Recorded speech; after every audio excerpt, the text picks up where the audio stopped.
We have an update on the breaking news we told you about at the beginning of the newscast. A body has been found, and investigators are trying to determine if it's related to a missing persons case, a missing woman. The body was found in Grand Prairie, but Collin County is the lead agency and has been leading the search for that missing woman. Fox 4's Peyton Yeager is in Grand Prairie tonight with the latest. Peyton. Once again, L1 to Woodstock Ambulance Duty Crew, respond for an adult female fallen. Unable to ambulate. The Robbins residence, 11 Chester's Place. In McKinney, Texas, the search for a missing McKinney, Texas woman, Kayla Kelley, came to a tragic end on Wednesday after her body was discovered in Grand Prairie. The 33-year-old's body, which was identified by the Triton County Medical Examiner, was found in a shallow grave less than a mile from the home of a man accused of kidnapping her. Kelley's body was found in a shallow grave late last night, less than a mile from where the suspect, O'Caster Ferguson, lives. 33-year-old Kayla Kelley lived in McKinley, Texas, and was a successful, beautiful, and bubbly person. She loved life and exploring new things. She was ready to find her soulmate and met a man on a dating app that she thought was the one. Her and the man, who said his name was Kevin Brown, started dating in the summer of 2022, and according to him, they would always meet at her house or other locations, but never his home. As the end of the year approached, Kayla had joined a group on Facebook that was for women only that exposed men who may be lying about who they were or if they were already married or dating and more. At some point, Kayla would find out that the man that she had been dating was not who he said he was. Not only did he give her a fake name, he was also married. She found out he was 31-year-old O'Caster Ferguson, and he lived in Grand Prairie, Texas with his wife. At this point, Kayla was very upset about this information, and she wanted him to come clean. She would go on to tell her friends about what she had learned about Ferguson and said she wanted to blackmail him. However, the friends did not want to hear about her dating a married man, but Kayla would still end up taking matters into her own hands. She told Ferguson that she wanted more answers, and he was ignoring her until she said that she was going to blackmail him and contact his wife.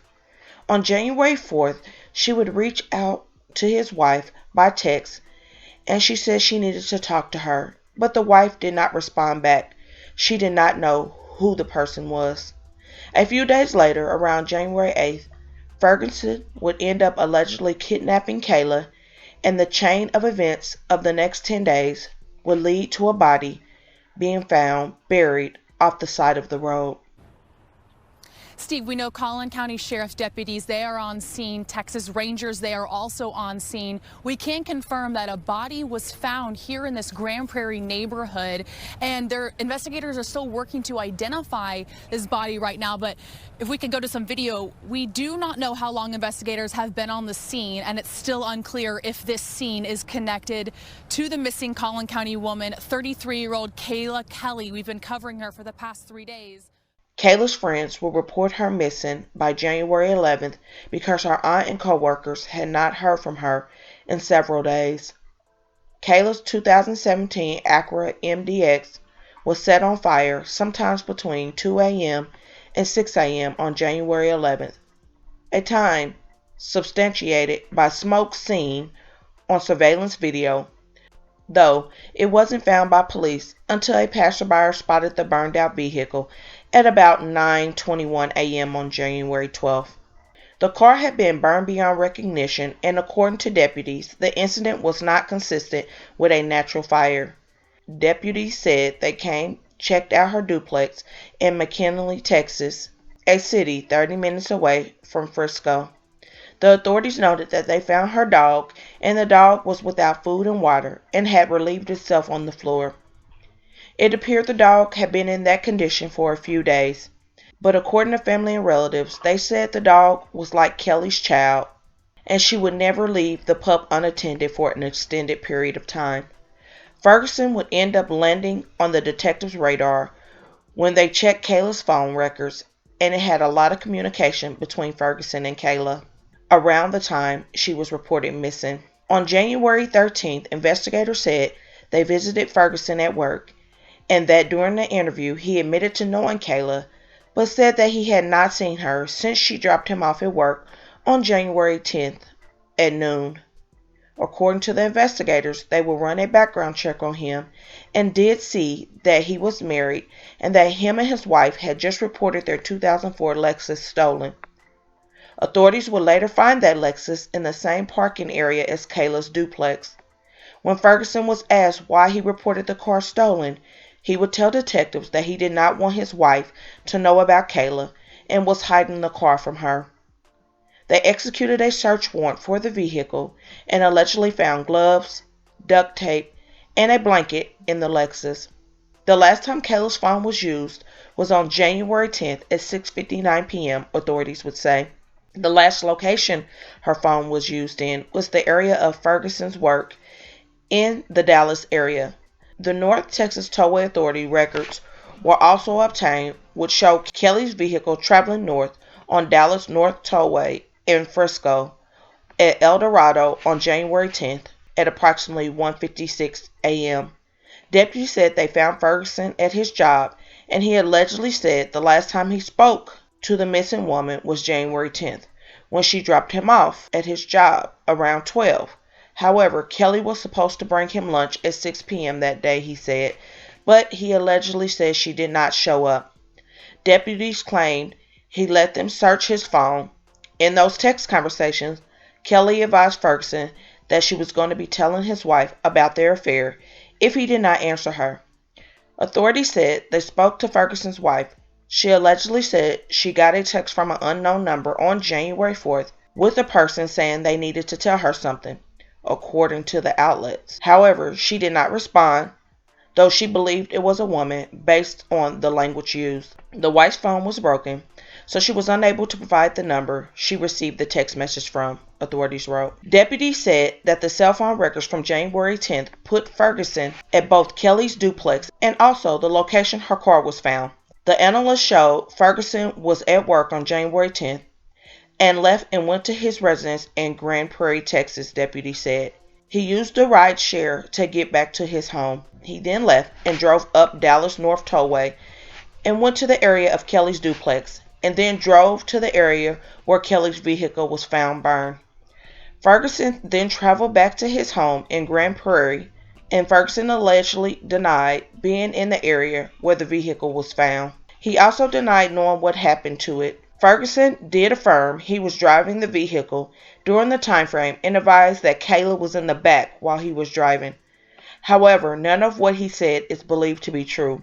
The police affidavit then went on to state that the investigators determined there was enough evidence to arrest Ferguson on a kidnapping charge. There is reason to believe that Ocaster Ferguson did then and there intentionally and knowingly abduct Kayla, the affidavit stated. Detectives arrested Ferguson on January 14th and accused him of kidnapping, a third-degree felony. He was being held in the Collin County Jail on bond totaling more than $1 million. But then, on Wednesday, January 18th, the Collin County Sheriff's Office said a new charge of arson was added to Ferguson's case, and the arson charge came from the Frisco Police Department. On that same day, a body was found in a field in Grand Prairie, less than a mile from Ferguson's home, and by the next day, it would be determined that the remains was that of Kayla Kelley. And we want to stay in Collin County because there's been a major new development in the death of Kayla Kelley. Tonight, prosecutors added murder to the kidnapping and arson charges already filed against the main suspect. Police discovered Kelley's body in Grand Prairie, less than a mile from Ocaster Ferguson's home. Court documents reveal Kelley and Ferguson met online and dated for months, but Ferguson was going by a different name, and only recently did Kelley discover he was married.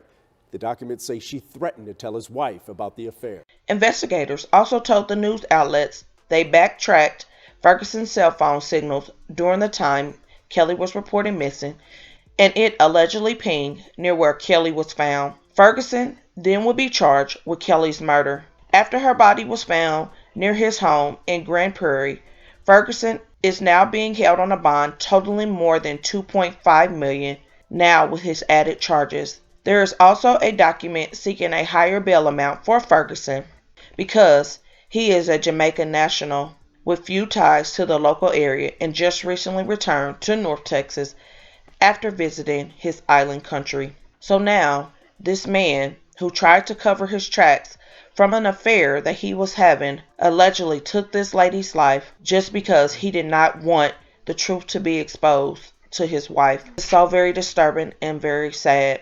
I just wish she just would have left him alone completely once he was trying to ignore her after she said she was going to tell his wife, because it's not even worth it, especially knowing that now he was a married man. My thoughts and prayers definitely go out to Kayla Kelley's family in this difficult time, this tragic situation. Such a beautiful person and a beautiful spirit, and her life was cut too short. Now she will never have that family that she wanted to have. So with that being said, please comment your thoughts and prayers for this family in their difficult time, and hit that like button to share to make your people aware. And as always, remember, stay woke. Things change quickly.